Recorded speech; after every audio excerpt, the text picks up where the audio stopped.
Hi friends, welcome to my channel. দেখো আজকে আমি দেখাচ্ছি বিটের ঘন্ট। আমি বিটগুলোকে গ্রেট করে নিয়েছি। এখানে 5টা বিট আছে, তার সঙ্গে আলু ডুমো ডুমো করে কেটে নিয়েছি। এবার চলো প্রসেসটা দেখাচ্ছি আমি কিভাবে করছি। প্রথমেই সরষার তেল দেবো। আমি সরষার তেলেই বেশিরভাগ রান্না করি। সরষার তেল দিয়ে দিলাম। তেল গরম হলে আমি একটা বড় আলু ডুমো ডুমো করে কেটে রেখেছি।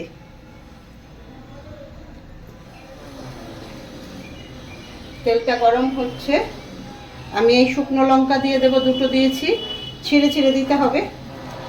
আর একটা তেজপাতা দিয়ে দিলাম।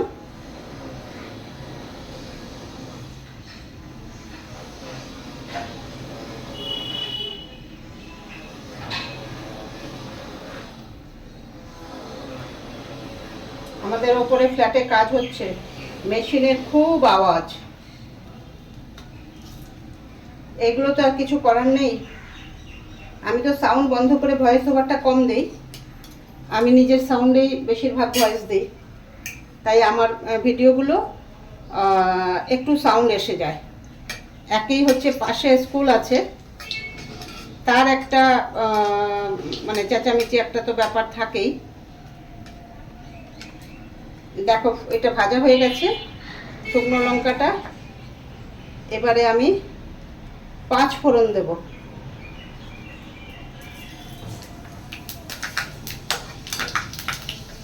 আমি একেবারেই বসাবো, আলাদা করে আলুগুলো ভাজবো না।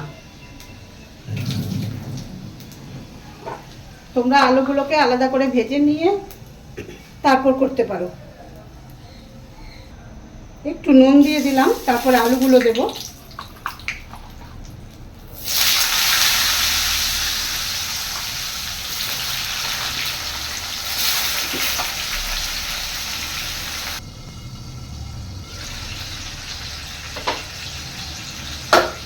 আলুগুলো একটুখানি হালকা করে ভাজা করে নেব। তারপর এটার মধ্যে আমি মশলাগুলো দেবো। আজকে আমি মশলা জলে ভিজাবো না, এর মধ্যে শুকনো মশলাই দেবো একটু জল দিয়ে।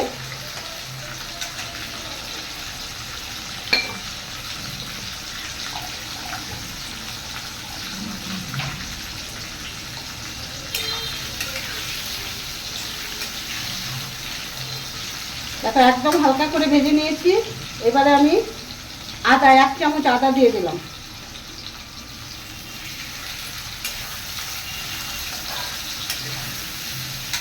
তার মধ্যে আমি 4টে কাঁচা লঙ্কা দিলাম, আর দুটো একটু পরে দেব।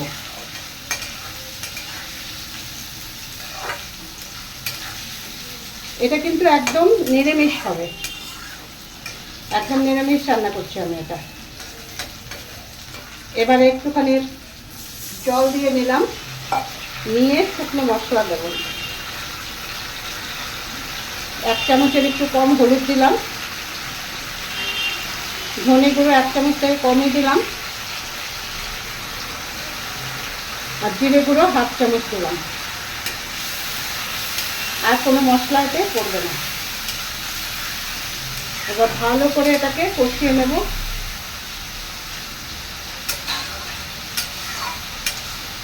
বিটের মধ্যে জল শুদ্ধই রয়েছে, আমি জলটা চিপে ফেলিনি, তাই আমি এটার মধ্যে আর কোনো জল দিতে হবে না।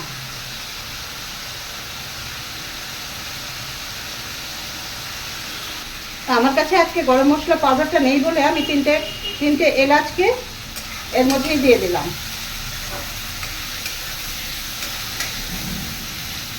দেখো মশলাগুলো সুন্দর কষিয়ে এসছে।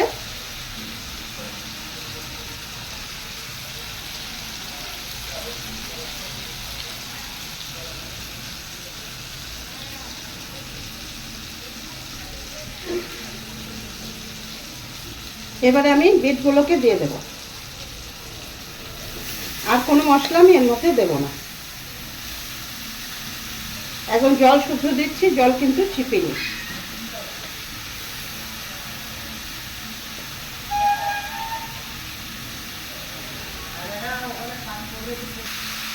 এবার ভালো করে মশলাটার সঙ্গে মিশিয়ে নেব।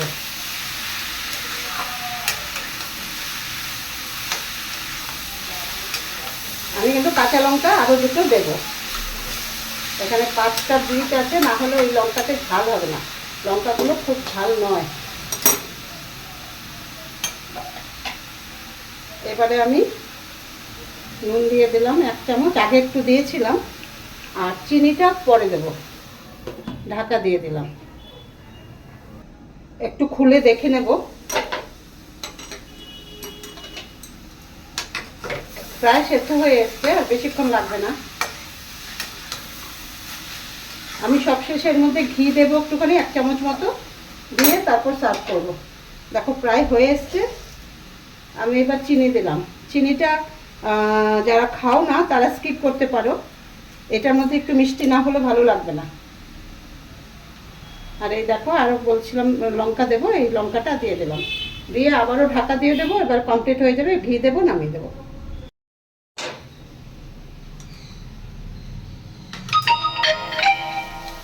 দেখো কত সুন্দর হয়েছে। এটা কিন্তু বিট বলে একটু, খুব একটা যে একদম নরম হয়ে যাবে পেঁপের মতো তা কিন্তু নয়। সবশেষে আমি একটুখানি ঘি দিয়ে দিলাম 1 চামচের মতো।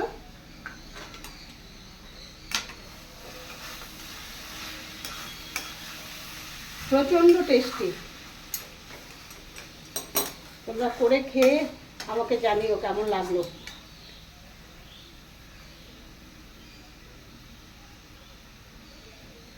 দেখো বন্ধুরা, বিট ঘন্ট রেডি। কত সুন্দর হয়েছে দেখো।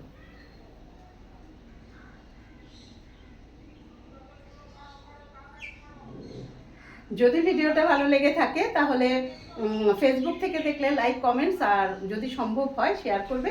আর ইউটিউব থেকে দেখলে সাবস্ক্রাইব করে দিও আমার ইউটিউব চ্যানেল পাহাড় কন্যা। দারুণ, তোমরা একবার করে খেয়ে আমাকে জানিও কেমন লাগলো, কমেন্টস করে জানিও। ভালো থেকো সবাই, টাটা।